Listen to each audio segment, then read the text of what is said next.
All right, so as a facilitator, if you're coming to teach with the pig lung, I just wanted to go through how you set it up from the beginning. Our simulation center friends will bring you the box. Usually they'll have it set up, but if they don't, you should know how to do it. So all of these pieces will come. These are the actual lungs. We do have two sets.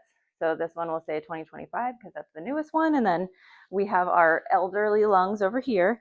You'll definitely know the difference because of the smell of them. So the lungs will be in this container. You just pop it open.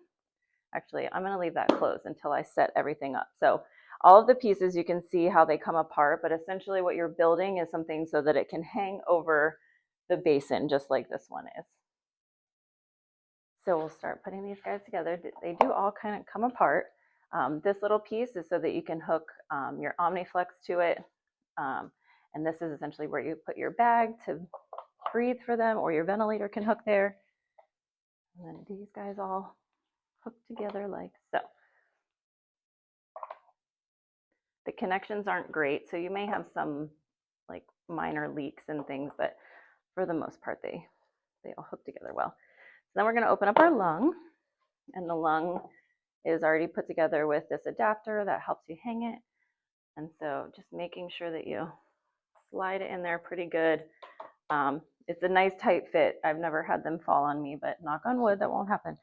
And then I keep the base in here just for a little bit while it drips to get that out. You can keep it there if it's not in the way. Sometimes I just put a paper towel so it can drip there. And if you get anything on this basin, we just wash it with soap and water. And that's it. That's your setup.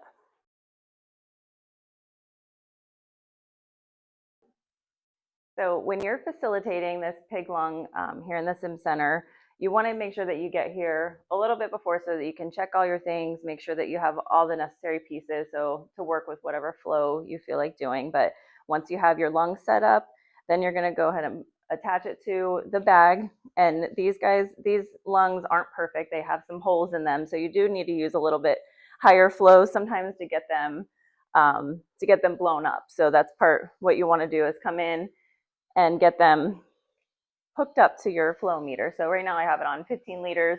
Sometimes if you're practicing bagging, you might have to go to flush just so you have enough to really show what you're working on. But here we got our bag. We're just gonna hook it right here to our Omniflex. We're gonna let it blow up, and pretty much I close my pop off all the way so that I can get as high a pressure as I want.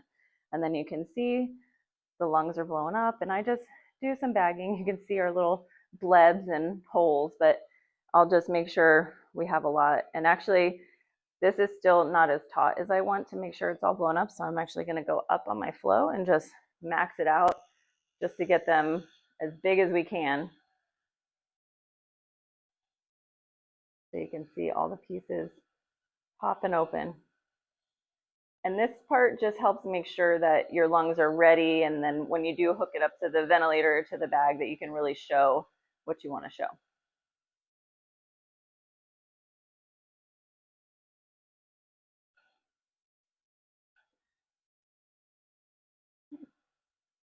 Cool. And then, all right, I'm going to turn those guys off because they're all popped up.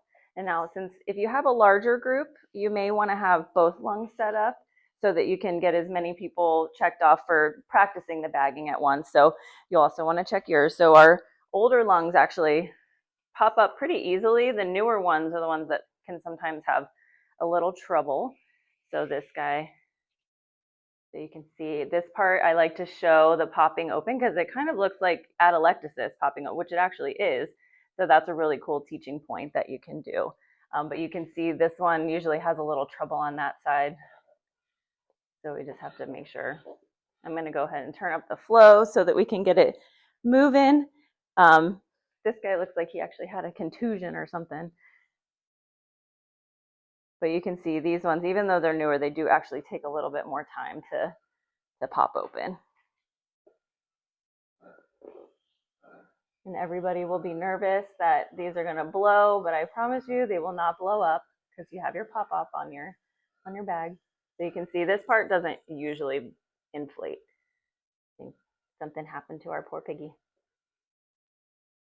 And then some other things that you might want to have set up, because part of your teaching will be the different size bags and how, like what liter flow you want to put them on. So we have these here. We have your half-liter bag with the weights and the flow that you would put them at. So your 20, less than 20 kilo kid, and then you want to run this size bag at 8 liters. 20 to 50 kilo kid, you want to run this 10 to 12 liters, and then greater than 50 kilos, you would go to 15. So this is your half-liter, 1 liter, and 2 liter bags. And then for purposes of showing the importance of PEEP and how that affects everything, I always have your self-inflating bag, which does not have a PEEP valve on it. So I'll hook that up and show how it doesn't really blow up the lungs. And then I can put on the anesthesia or the flow inflating bag and show them how PEEP and pressure helps.